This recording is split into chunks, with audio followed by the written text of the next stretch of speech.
Hi, everyone, and welcome back to the show.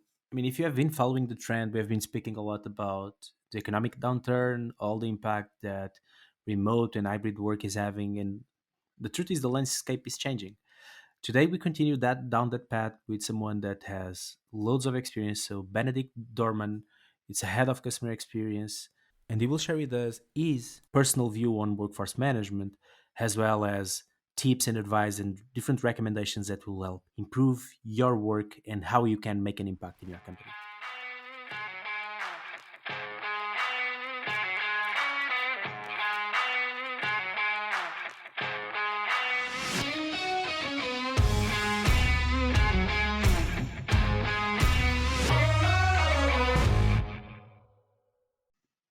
The episode today is sponsored by Playvox, workforce management essentials for the modern contact center. But more on that later. Benedict, welcome to the show. How are you doing? Thanks a lot, Andre. I'm fine. How are you? I'm doing well. So I know that was your birthday, so an official happy birthday. It was recently your Thanks a birthday. lot. I learned that just before we started recording. But I wanted to give you a brief kind of opportunity for you to kind of share with everyone in a summary your journey. So you are a very experienced professional within this customer service, customer experience industry. So I just wanted to give you a word. So how do you end up here? Thanks, and I'm happy to share a bit. So, as you just mentioned, I just turned 40. I'm now within the industry for, I think it's almost 18 years. I would say I started like a lot of customer service career began. I joined a big outsourcing company as an agent and then never left. I loved the multicultural teams. I loved the new challenges every day, and I stick to it. So I spent like the first half of my career in different countries working for different BPOs and different clients out of a broad variety of industries. Mhm. In between, I decided to do a sidestep, worked for a technology provider which is focused on the customer service industry. Nice. I'm sure Mhm. you know the WFM application total view and even the newer one. And then decided to move back into operations. So while the first half was on the BPO side, in Yeah. between a bit of software consulting, then I changed sides and now have been in the last couple of years in service positions within financial services and right now within the website building industry. Amazing. And I think this is a perfect segue. So, because you had that dual experience of being on kind of a WFM vendor side, so I wanted to ask within your own words, what does workforce management mean to you? That's a great question. I think if we start like from a traditional definition, workforce management is like the holistic consideration of flexible, demand-oriented deployment of stuff, or just simpler, having the right amount of people within the right skill at the right place, doing the right thing. Yeah. Um, I personally believe we need to potentially rethink that. I believe we need to find a better term for what is currently defined as workforce management. Hmm. It could be like a step towards the right direction, could be workforce engagement. I think that the term itself should cover the changing requirements on people, our environment, and should be focused on collaboration and a more innovative approach to customer service itself. Hmm. And the truth is that the industry is evolving, Yes. and more the humans are getting back into humans. By humans, I mean all the employees are getting in the central front as well as the customer. So it's less about that transactional side, which I totally appreciate, and I think that's where you are coming from, and that is a good segue for one of the questions I was going to ask you, which is, how do you define excellence of service? Um, I think service excellence is like the Champions League within service. It means you not only satisfy your customers, you rather inspire them or excite them at any time. And the big question is, how do you do this? And to give you a bit of an explanation of my thinking about service excellence is, by definition, service excellence refers to the ability of service provider to consistently meet and occasionally even exceed customers' expectations. But this implies that the true meaning of excellent service is pretty related to the service itself and customer expectation. I think, specifically these days, the growing complexity in delivering service excellent might make it tempting to believe that the way forward is to, example given, provide more personalized service. Hmm. But what if the solution could be a bit simpler? I think we too often spend time analyzing past behavior, guessing what the customer may want without understanding, and that's the key, Hmm. enough what they actually need. So rather than giving customers what we think they want, perhaps they could simply be better empowered to customize their experiences. So what I'm trying to say is, I think, and one of a great example I thought to myself is, let's use the hospitality industry. What if you could tell your hotel app that you only wanted housekeeping to make up your room every other day? Or, I don't know, that you liked the new cocktail on today's menu, but you prefer sweeter drinks. So Yeah. the key then would be in storing this information that the customers willingly share and then asking, for example, by automated messaging, Mr. Dorman, would you like your usual cappuccino delivered to your hotel room at 8 a.m. Tomorrow morning? So, in a nutshell, I believe service excellence is achieved through simplifying complex problems and Hmm. empowering our customers to create their own experience by using a combination of smart technology and great human to human experiences at the same time. Yeah, and I love that definition. It's definitely something that relates to what I personally believe. So amazing to hear that, and I think this is a an important point, and I think it's even more relevant nowadays. So we all know like the current landscape we are. So we have for certain industries because they are not all possible. People working remote, companies still figuring out what remote means. Like working with hybrid workforce, we have kind of economic downturn impacts, the pandemic that happened. This help, do you think that helped shave or at least reinforce the importance of thinking about that service to that level? I think that forced us to rethink a lot of things. Yes, of course, the changing environment leads to the. Could give you one example. At my current employer, we are a virtual first company. So Yeah. I have not seen or even met a big proportion of my colleagues. We are working entirely remotely across Mhm. the globe. And that, of course, is very, very challenging in a world where, and also, it's all about collaboration. Mhm. What if you face a problem? Back in the days before Corona, we would meet in the office, put a flip chart on the wall or a whiteboard, and we Yeah. would start by, I don't know, nailing down what the problem is, mapping it out, and trying to find a solution. But these days, this needs to happen remotely. And that is, of course, a big challenge and is actually forcing the entire industry to rethink Yeah. the way how we did things before Corona. I totally agree with that. Kind of moving back to kind of like workforce management, and since you are someone that probably had different flavors of workforce management throughout your career, I wanted to ask, especially with this landscape, but like more broadly speaking, how critical do you think that good workforce planning is for your operations? In a nutshell, I think WFM is at the core of every customer operation organization. It is essential to have the right foundation in place, which enables you to meet customer expectation. And in order to do that, you need workforce management. I think workforce management, a modern approach to it, can even go beyond. But the simple response would be it is essential. It's at Mhm. the core of every customer facing operations, and it should be. Yeah.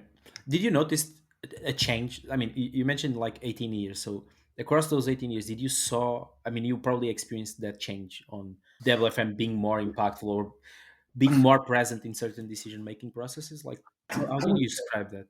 Yeah. If I look back to my early days, it was all efficiency focused. You Mhm. had a service level, and that was your key promise to your customers. I will respond to your request in X minutes, seconds, days. And Mhm. workforce management was purely focused on planning the capacity, the forecasting piece, how many contacts can I expect, the capacity planning piece, how many people do I need in order to take care of that volume in a defined SLA. So it was a pretty binary Mhm. approach. It was mainly to ensure that you have an efficient operation. Of course, Yeah. the cost controlling piece was always there. Now you were measuring productivity and all that stuff between the workforce management, intraday management in combination. I think that has changed significantly. These days, still, this traditional approach is relevant and it still exists. It's still one of the core pillars of what workforce management is capable of doing, but it goes well beyond. It's about collaboration. It's about ensuring that also younger years, potentially younger than the two of us, Yeah, different requirements to work life, that their work life balance is met. It needs to help in a remote world where people are not in one room anymore. You might have multi skills, multilingual, multi global organization. 18 years ago, we had email, phone, and maybe chat. These days, we face a broad variety of channels customers are using to get in touch with their vendor or provider or company. yeah, And of course, the complexity increased like 10 times. yeah. And I think you made a good point, which is it's not only more complex, but even the importance of the data you have available becomes even more relevant because it's no longer. I think you said it in the beginning, like, oh, you have trying to get efficient, but now you are trying to get an efficiency with purpose. So it's like not only being efficient, but we need purposely to serve our customers in the best way. Like back to the original kind of trying to quote you, which was about that definition of excellence of service. It's really really important to know exactly what the customer wants. And back to the hotel analogy you use, you need to know what they really want because you need to tailor your own service, and that will impact definitely the way we plan. So I totally agree with that, and I think it was like kind of a perfect circling back to that definition. I don't know if you want to add any comment. I just think what you just said is absolutely true.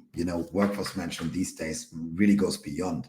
It's not only about planning your resources, predicting volumes, Hmm. it's also a source of knowledge about your customers and what your customers needs. So I think it also slightly moved towards business or customer intelligence. So the analytical component in a modern workforce management organization is 10 times more relevant and more significant than it has been 10, 15 years ago. So I think workforce management now is a holistic term for a bunch of disciplines combined under Yeah, the traditional umbrella of workforce management. I totally agree with that. Now, a quick word to our sponsor, Playvox. How many times have you said, I wish I could ditch this spreadsheet? Well, now you can. With Playvox, cloud native, easy to deploy workforce management solution, you can increase efficiency, reduce costs while keeping an agile and happy workforce. Use Playvox to forecast, schedule, and manage your workforce in real time. Want to know more? Go to our sponsor page at wfm.com or click the first link in the description. Now, back to the episode. So, we have been focused on planning. I mentioned before, now with the current landscape, it's not as easy or as simple. I mean, it was never simple, but now it's even more complex, like you just said. So, what kind of recommendations would you give for anyone that is trying to improve their own output of workforce planning? As someone that probably is used to receive different plans from everyone within the WFM team, so what kind of recommendations would you give to improve the overall outcome of a plan? I think, first of all, you need to understand the importance of workforce management. The one, still in some companies, it's seen like something you need to have, but actually you don't want to have. Being in WFM is not easy. You get high demand from the management while the front line most likely doesn't like you because you are in control of their day-to-day life. So recommendation number one clearly is understand the true value of a proper running workforce management approach. Second, it is about trust. I learned during the career that I don't need to take care of workforce management. Hire the right professionals and empower them. Don't give them too tight frameworks. Allow them to understand the holistic view of it. And that means workforce management should be at the core of your tech infrastructure. You should be able to allow and empower a workforce management professional to gather a lot of data. That's the business intelligence component I just Mhm. mentioned. A workforce management expert is also just as good as the data he is provided with to take the right conclusions out of a data set. The third recommendation on how to overall improve workforce planning outcomes is you need to be, and that is collaboration. You need to be very, very close. Workforce management shouldn't be a department which sits in front of 25,000 screens in the basement. It should be ideally on the middle of the floor, very well connected to growth, to product and engineering, to operations, to the frontline stuff, to be able to be, as I said, at the center of your entire operation. And then, there are, of course, a bunch of other recommendations. If you go onto a more granular level in the way how you analyze data, there are different, as you know, 10 times better than I do. In the past, we used Erlangen. These days, we have different algorithms, a box arithma or a linear progression, which allows us, depending on the environment you're operating in, to be more predictive in or have more predictive accuracy in what we are forecasting or planning or scheduling. But I would really bring it down to the top three is understand the true value of workforce management, empower them and put them at the core of your operations, embedding them in an Mhm. ideal, highly collaborative environment. I have to say, for someone that has been within the WFM for a very long time, I just love to hear that, because it's refreshing when people value at least the output that everyone, at least working close with me, is driving. And I think there is a lot of great professionals that can really make an impact on the business side if they are allowed. So super refreshing to One hear that. Yes, Um, one comment in addition, and they can add value way beyond, achieving service level, meeting budget. It's way beyond that. And that also mhm. needs to be understood. It was back in the days, it was purely related to meeting SLAs, meeting budget, so ensuring efficiency. But a very good setup on WM can add value to a lot of other use cases across the company. Yeah. I wanted to move a bit away from this part, but still connected, which is we spoke a lot about remote work and like all the Yeah. economic downturn, etc., etc. But there is a huge part, which is the era we are in around digital channels. So there are way more ways for the customers to reach out to the different industries than before. Those are definitely affecting the way we plan, because it's not just like phone alone or email alone. Like, you need to be prepared to engage with customers differently. And I wanted to just have your thoughts around how this new wave of channels is actually, to a certain extent, messing up with everything that everyone has as baseline. So those foundation numbers that everyone knows are changing. And I wanted to have your thoughts about how do you think this wave is changing, for good or worse, the impact that they have on the organizational from a planning perspective, but as well as from an operational perspective. So, from a planning perspective, the first thing which pops up to my mind is complexity. It, of course, increases the complexity significant. In our days, customers in Avid use 5 up to 7 channels, Hmm. which are asynchronous or synchronous channels. They might be traditional chat, phone, email, but also more digital channels, in-app chats, in-app messaging. I don't know, Twitter, Instagram, Snapchat, Yeah. Facebook, you name it. Um, and that changed the planning significantly because there are different approaches. You either have like a channel focused approach, you might have a customer segment based focused approach. But in Hmm. a nutshell, it completely turned around our way of thinking. Of course, there are various channels. First of all, you need to plan and predict all these volumes. And let's assume, when you had historical data on incoming phone calls, with a Yeah. fairly good certainty, you could predict next year it will be the same. We add 10% growth on top, and that's it. But if we compare that, for example, to Facebook, where a shitstorm might happen, or the volume gets out of your control because we live in a globalized world, and the world has become smaller. So way more people are able to jump on somebody's comment, and Yeah. that could lead to an incoming volume which is beyond imagination. Yeah. So I think the sensitivity within planning and the kind of metrics you used in the past to predict what might happen in the future, that has become 10 times more complex. Yeah, I agree, and I think, like, especially nowadays, it really depends industry by industries. Like, Yes. you mentioned about the strategy. and you can create a different strategy to launch a new channel. But I don't know what you feel, and that's I'm actually throwing you a curveball because we didn't kind of spoke about this before. But do you think that the complexity is getting so big that it's even harder to create some kind of multi-channel approach, where kind of omni-channel approach, where you can understand end to end? It's just getting harder and harder and harder. And to be honest, I never saw one done well with few channels. Imagine with six, seven channels. So do you think that we are just kind of moving in a direction that we just that strategy channel by channel is just playing a role that is fundamental? Like you cannot live without that. So first of all, I completely agree. Like multi-channel, omni-channel are great buzzwords, but I've never seen one organization so far who is close to be truly omni-channel. I have to say to everyone listening, if you have one, please send us in the comments. I would love to know how they do it. Likewise, I'm happy to learn because there are so many complexities from an operation, from a planning, from a technology point of view. It's a question, it really depends, as you said, on the industry. It depends on your customer demographics. I personally, I'm a big fan of simplification. Hmm. The more simple, the better. But Yeah, I have also to admit that, let's say you are a very modern mobility company, your customers most likely are between 18 and 30, and they are used to have the mobile phones in front of their eyes, I don't know, everywhere. 10 hours a Every- day. And they expect immediate response. They like to share yeah. experiences.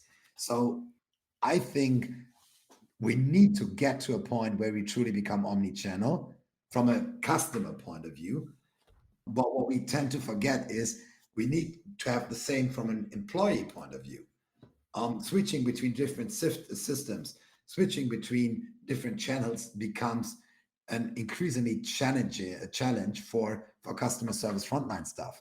Yes, we've got technology in place which is able to combine all of these channels into one front end, but still, let's assume that normally you respond differently on Twitter, on Instagram, than you would respond in an official email. Mhm. So I think we have to accept that this is the new way customer will reach out to companies.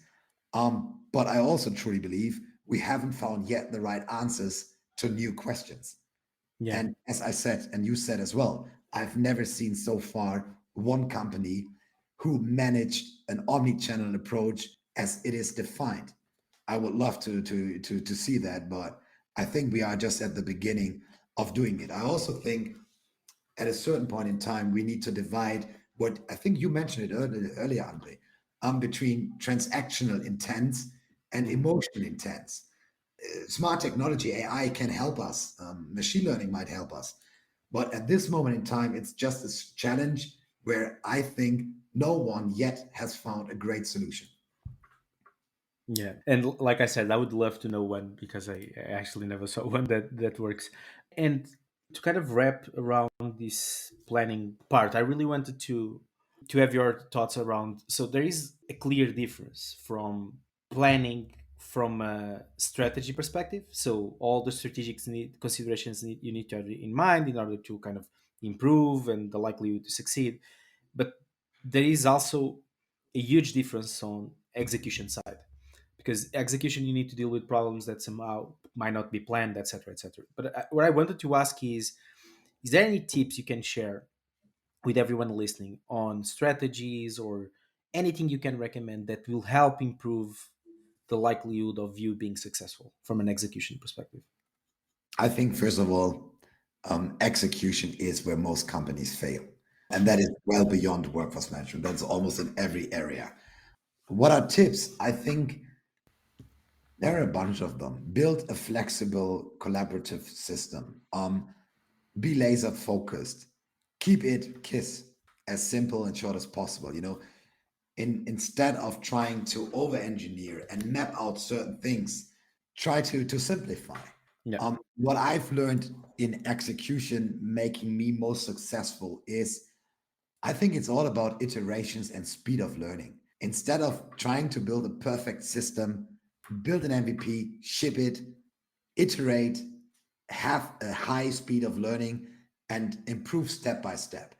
Rome hasn't been built Mhm. in one day as well, nor will a workforce management system. Specifically, these days where the complexity is Yeah. continuously increasing. I think in order to be successful in any kind of execution, it's about a collaborative environment which is empowered to test things, A/B testing, and other methodologies, which comes more out of product development, which I think we should turn more into the customer service or operations way of working. Yeah. And the one thing which matters the most from my point of view is speed of learning. Yeah. Do things, iterate, learn, do them better the next time.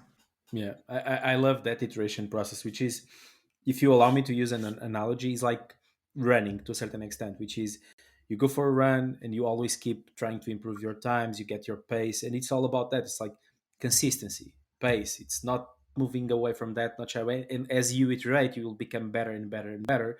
And many times you don't even realize how better you become. You kind of need to stop, look back. Oh, this is the difference. The miles we went forward, and I think, I don't know what you feel, but I think execution, it's about you showing that you have a track record of achieving those goals more than just, yes, I'm eating that, but like, how do you prove that your track record is, I'm able successfully to execute? And I think that's a different perception of what most people probably think about execution, and where the most people fail is like, they need to aim to get it consistently, not to eat it one time and, oh, I celebrate, and now they back to square zero. We need to figure out another way to hit the mark again.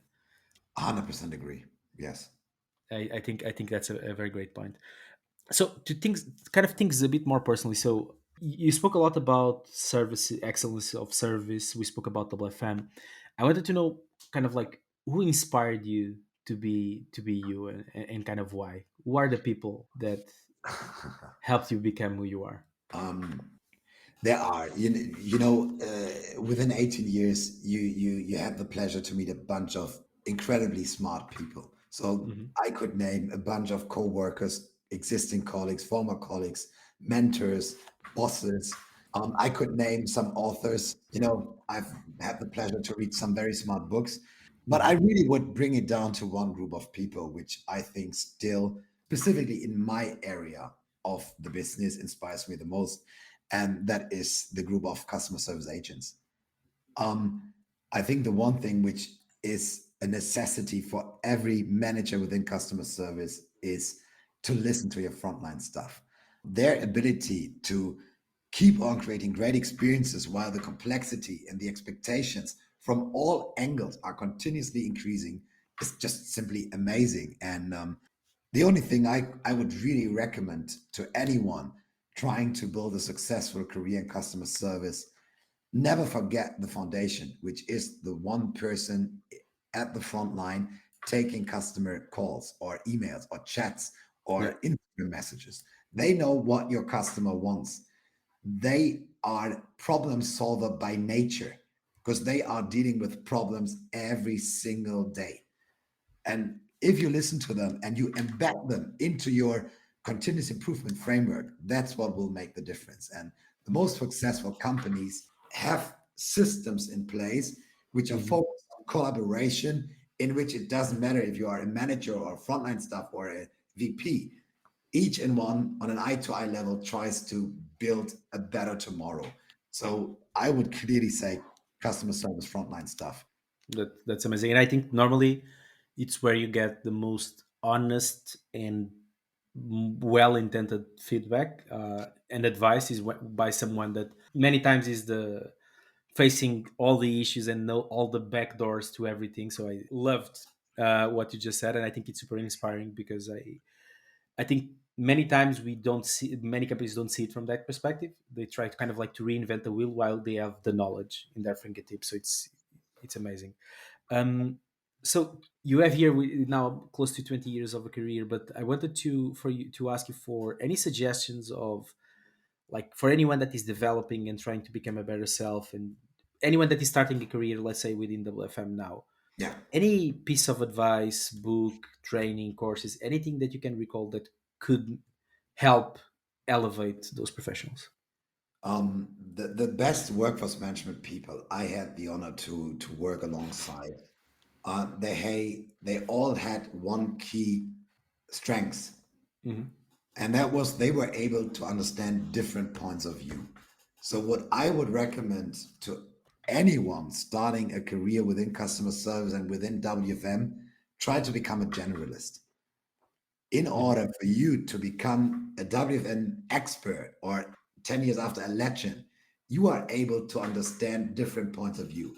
You've got an holistic understanding of what does operations mean, what about training, what about the BI aspect of it, the financial aspect of it. So what I definitely can say based on my personal experience, the one, two, three, four colleagues which I admire and still have on my mind and still get in touch with, and who have been the most successful in WFM, were the ones who understood customer service as a whole and Mhm. were able to influence and understand areas outside of workforce management. So, clear recommendation: try to become a generalist.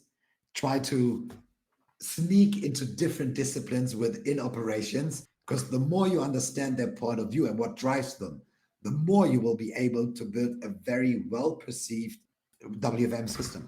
I don't even know what to say. I think it's perfect advice. And it goes back to a word you said I actually wrote, which is about trust. You can build trust because it's more relatable to everyone. So great advice. My kind of last big question, which is something normally I ask to everyone, is if there were no limitations, budget, time constraints of resources, what would be the one thing you would fix within the WFM industry? So first of all, if I once in my career face a situation where budget doesn't matter, I will potentially retire immediately. But let's assume that that situation might be Is there real. right now. Um, if I relate it to WFM, I potentially would found my own company. I will build an entity within the entity, um, and try to build an own WFM software company and try to innovate a piece within custom operations, which I truly believe has quite a need for disruption and innovation. I think there's great technology out there, but still everything we can buy is not exactly meeting or ready for what we will face going forward and what we face already. Different generations, different demographics, different understanding of work-life balance, different amount of channels, new technology going forward. I guess in 10 years, or not, bullshit, in 2 years from now, maybe even in 1 year from now, you will not only manage humans, you might manage an army of robots, Yeah. AI based. So I think WFM needs disruption. And if I would have a budget without limit, I would build a project group trying to reinvent or disrupt the WFM software space, because I think there's great technology out there, but none of them is actually ready to face what we will face Yeah. rather I sooner than think later. I think it's refreshing all the new breeds and everyone that is trying to do things differently. Because back to your point, maybe 1 year, maybe even less or two, the percentage of the traditional workforce versus the virtual workforce that robots are building, it's changing the landscape and requires you to have the means and the tools to actually. It's not about controlling. It's even just sometimes understanding and making sure that everything is working as it's supposed. Benedict, I think I will ask you a question because you answered in a way that I really enjoyed it. What if you add the same kind of like resources, no limitations, but to disrupt within service itself, like the ability for us to provide service? Would you do anything differently? Anything that comes to mind? So if I'm just speaking for myself, um, and my principle, which some of them I've shared, I don't think I would Hmm. do things differently. I would do them faster. Hmm. I would do them faster and maybe a bit more ambitious, because right now you have certain ideas in your mind, and I think there are great people out there who have similar ideas on how to really innovate customer service, empower the customers, allow the customers to build their own experiences, and I think that is one of the key things we need to achieve. But budget is stopping you, resources are stopping you. Every company needs to be focused. Every company needs to adhere to a budget. So I guess that if we wouldn't need to adhere to resource constraints or limitations or budget limitations, we simply could do more things in parallel faster with Yeah. and I simply see we would see innovation cycles be reduced. We would see more innovation in a shorter period of time. So I would do the same, but just faster without maybe the need of building business cases, calculating return on invests, going through long approval paths. I just would be empowered to do what I believe quicker. Yeah, I think what you summarized, it's the perfect journey of prioritizing. It's like we are so heavy focus on what is the next thing that is most important, that if we can get those constraints out, okay, now I have time and room to deliver loads of value to the business. Absolutely. Amazing. Thank you so much for joining the show. I hope you enjoyed it as much as I did. Any final words to our listeners? So first of all, thanks a lot for having me. It was my pleasure, and I really enjoyed it. And yeah, any comments to the listeners? Start listening to the WFM podcast. I did it myself, and I enjoyed every episode so far. Thank you so much. And with that being said, which is a perfect plug, leave us a review on Apple Podcasts or on the platform you listen. That will help us tremendously to get and increase our reach. Thank you so much for being here today, and have a great day. Thanks a lot. My Thank pleasure. you. Bye, Andre. The episode today was sponsored by Playvox. Go to www.wfm.com, go to our sponsor page, and get to know them better. Thank you for listening to WFM. This podcast is made and produced by André Leitão, Bilge Hentolun, Doug Carsteton, Gonçalo Gomes, and Kim Paz. If you like this show, don't forget to share it with your friends and colleagues. Visit our website, WFM.com, to find more exclusive interviews and WFM content. See you next time. All rights reserved.